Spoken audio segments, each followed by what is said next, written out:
দিন যতই গড়াচ্ছে আমাদের সমাজে মানুষের জীবনের মূল্য ততই কমে যাচ্ছে। খুন নুনের চাইতে সস্তা হয়ে যাচ্ছে।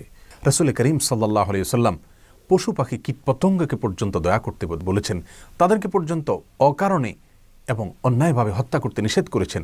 প্রিয় ভাই বোন আমার, রাসূল করিম সাল্লাল্লাহু আলাইহি ওয়াসাল্লাম বিভিন্ন হাদিস থেকে বোঝা যায় মানুষ হত্যা আল্লাহ সুবহানাহু ওয়া তাআলার কাছে এত জঘন্য অপরাধ যে এর পরিমাণ যখন পৃথিবীতে ভয়াবহ আকারে বাড়তে থাকবে, আল্লাহ সুবহানাহু ওয়া তাআলা পৃথিবীর এই সংসারকেই গুটিয়ে নেবেন।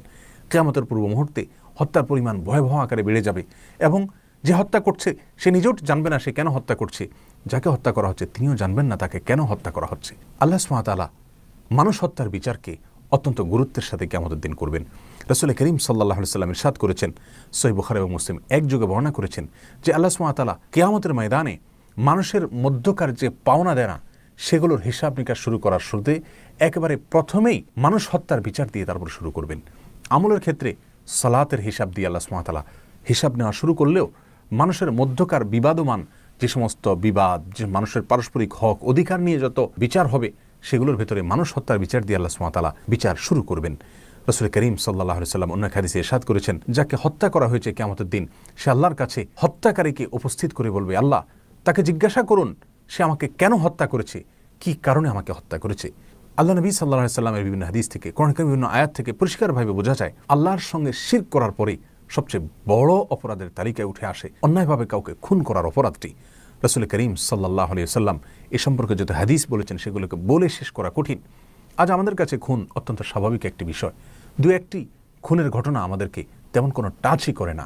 এমন কোনো হত্যাকাণ্ডের ঘটনা ঘটে যা চাঞ্চল্য সৃষ্টি করে, তাহলে সেটাই কেবলমাত্র আমাদেরকে কিছুটা টাচ করে। আমাদের কাছে বিষয়টা গা সওয়া হলে কি হবে, আল্লাহ সুবহানাহু ওয়া তাআলার কাছে সেটি মোটেও সহনীয় নয়। বাইহাকীর এক বর্ণনায় নবী সাল্লাল্লাহু আলাইহি ওয়াসাল্লাম ইরশাদ করেছেন, লা যাওয়ালুদ দুনিয়া আহওয়ানু আলাল্লাহি মিন কাতলি মুমিন। আল্লাহ সুবহানাহু ওয়া তাআলার কাছে গোটা পৃথিবী ধ্বংস হয়ে যাওয়া এই বিষয়টি যতটা জঘন্য, একটি মানুষের জীবনহানি হওয়া, একটা মানুষ খুন হওয়া তার চাইতে বড়। অতএব আমাদের কাছে, আমাদের সমাজে, আমাদের মিডিয়ার চোখে দু চারটি খুন স্বাভাবিক খুন, দু চারটি হত্যা এগুলো খুব স্বাভাবিক বিষয় হলে কি হবে, আল্লাহর কাছে সেটি মোটেও স্বাভাবিক নয়। বুখারীর অন্য এক বর্ণনায় নবী সাল্লাল্লাহু আলাইহি ওয়াসাল্লাম ইরশাদ করেছেন, লা ইয়াজানাল মুমিন ফি ফুসহাতিন মিন দীনিহি মা লাম ইউসিব দামান হারাবা। এবং একই ধরনের হাদিস পাশাপাশি ভাষার আরও বিভিন্ন হাদিসের কিতাবে বর্ণিত হয়েছে, যার খোলাসা হলো এরকম যে কোনো মানুষ যদি কোনো মানুষকে হত্যা করে তাহলে তার আশার জায়গা ফুরিয়ে যায়। আর যদি মানুষ হত্যা ছাড়া অন্য কোনো অপরাধ মানুষ করে আল্লাহর সঙ্গে শিরক করা ছাড়া, তাহলে সেক্ষেত্রে মানুষের আশার জায়গা আর ফুরায় না। অতএব আল্লাহর কাছে মানুষ হত্যা করা অত্যন্ত জঘন্য অপরাধ। প্রিয় ভাই বোন, আজকাল একটি হত্যাকাণ্ডে যখন অনেক লোক জড়িত থাকে, 5-10 জন 15 জন 20 জন জড়িত থাকে, দুনিয়ার আদালত দেখা যায় যে 2-1 জনকে হয়তো চরম শাস্তি দিলেও অন্যদেরকে বিভিন্ন মেয়াদে সাধারণ বা লঘু শাস্তি দিয়ে থাকেন। কিন্তু আল্লাহ সুবহানাহু ওয়া তাআলার বিধান এক্ষেত্রে মানুষ হত্যার ক্ষেত্রে অত্যন্ত ভয়াবহ, অত্যন্ত কঠোর।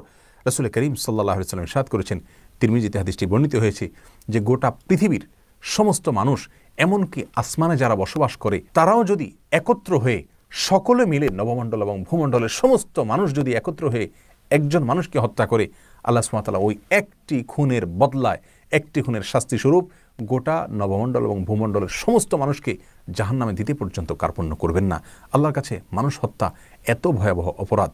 প্রিয় ভাই বোন আমার, ইবনে মাজার এক হাদিসে আসছে, রাসূল করিম সাল্লাল্লাহু আলাইহি ওয়াসাল্লাম ইরশাদ করেছেন, ওই আল্লাহর শপথ করে বলছি যে আল্লাহর হাতে আমার জীবন। কাবা এবং বাইতুল্লাহকে খেয়াল করে, লক্ষ্য করে, সম্বোধন করে তিনি বলছিলেন প্রতীকীভাবে যে আল্লাহর কাছে তোমার মর্যাদা যত বেশি, একজন মানুষের জীবনের মর্যাদা এবং মূল্য তার চাইতে অনেক বেশি। রাসূল করিম সাল্লাল্লাহু আলাইহি ওয়াসাল্লাম বুখারী মুসলিম হাদিসে বলেছেন, তোমরা 7টি ভয়াবহ ধ্বংসাত্মক অপরাধ থেকে বেঁচে থাকবে। তার শুরুতে তিনি শিরকের কথা বলেছেন, এরপরেই 3 নম্বরে তিনি বলেছেন মানুষ হত্যা করার কথা। সবচাইতে চিন্তার বিষয় হলো রাসূল করিম সাল্লাল্লাহু আলাইহি ওয়াসাল্লাম ইরশাদ করেছেন, আবু দাউদ হাদিসটি বর্ণিত হয়েছে, কুল্লু যামবিন আসাল্লাহু আন ইয়াগফিরাহু ইল্লা মান মাতা মুশরিকান আও কাতালা মুমিনান মুতাআম্মিদা। যত অপরাধ হতে পারে সমস্ত অপরাধের শাস্তি আল্লাহ সুবহানাহু ওয়া তাআলা মওকুফ করতে পারেন, তবে যে ব্যক্তি মুশরিক অবস্থায় শিরক করতে করতে মৃত্যুবরণ করেছে অথবা কোনো মানুষকে, কোনো মুমিনকে ইচ্ছাকৃত হত্যা করেছে, এই 2 অপরাধ এটা আল্লাহ সুবহানাহু ওয়া তাআলা মাফ করবেন না। এবং কোরআন কারীমের সূরা নিসা 93 নম্বর আয়াতে একই কথা বলা হচ্ছে। আল্লাহ সুবহানাহু ওয়া তাআলা বলেছেন, ওমা ইয়াকতুল মুমিনান মুতাআম্মিদা ফাজাযাউহু জাহান্নাম খালিদান ফিহা ওয়া গাদিবাল্লাহু আলাইহি ওয়া লাআনাহু আ'আদ্দা লাহু আযাবান আযীমা। আল্লাহ সুবহানাহু ওয়া তাআলা এই আয়াতে 5টি শাস্তির কথা বলেছেন, 5টি কঠিন ভয়াবহ সতর্ক বার্তা তিনি জারি করেছেন। কোনো মানুষকে ইচ্ছাকৃতভাবে যদি কেউ হত্যা করে তার বিপরীতে তার ভিতরে 1 নম্বর হলো তাকে জাহান্নামে দেওয়া হবে, দ্বিতীয়ত তাকে সেখানে চিরকাল রাখা হবে, তৃতীয়ত আল্লাহ সুবহানাহু ওয়া তাআলা তার প্রতি রাগান্বিত হবেন, চতুর্থত আল্লাহ সুবহানাহু ওয়া তাআলা তার প্রতি অভিশাপ নাজিল করবেন, পঞ্চমত আল্লাহ সুবহানাহু ওয়া তাআলা তার জন্য কঠোর এবং ভয়াবহ শাস্তির ব্যবস্থা করে রাখবেন। মানুষ খুনের এই ভয়াবহ অপরাধ, এটা যদি আমাদের সমাজের খুনিরা জানতো, এর কি চরম শাস্তি আল্লাহ সুবহানাহু ওয়া তাআলা দিবেন সেটা যদি জানতো, তাহলে কোনোদিন তারা খুনের ধারে কাছেও যেত না। সূরা মায়েদার 32 নম্বর আয়াতে আল্লাহ সুবহানাহু ওয়া তাআলা বলেছেন, মান কাতালা নাফসান বিগাইরি নাফসিন আও ফাসাদিন ফিল আরদি ফাকান্নামা কাতালান নাস জামিআ, যে ব্যক্তি কোনো মানুষকে অন্যায়ভাবে হত্যা করলো, সে যেন গোটা বিশ্ব মানবতাকে হত্যা করলো। আল্লাহ সুবহানাহু ওয়া তাআলা আমাদের সকলকে শুভবুদ্ধির জন্য উদয় হয় সেই তৌফিক দান করুন। আমাদের সমাজের প্রত্যেকটা মানুষের জীবনের নিরাপত্তা আল্লাহ সুবহানাহু ওয়া তাআলা আমাদেরকে দান করুন। সুবিচার যেন আমরা নিশ্চিত করতে পারি, আল্লাহ তাআলা সেই শক্তি সামর্থ্য আমাদেরকে দান করুন।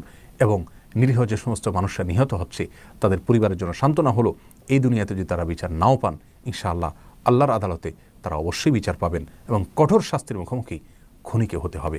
আল্লাহ সুবহানাহু ওয়া তাআলা আমাদের সকলকে আল্লাহর ভয়ে সমস্ত অন্যায় কাজ থেকে বিরত থাকার তৌফিক দান করুন এবং একটি সুষ্ঠু শান্তিপূর্ণ সমাজ আমাদের সকলকে আল্লাহ সুবহানাহু ওয়া তাআলা নসিব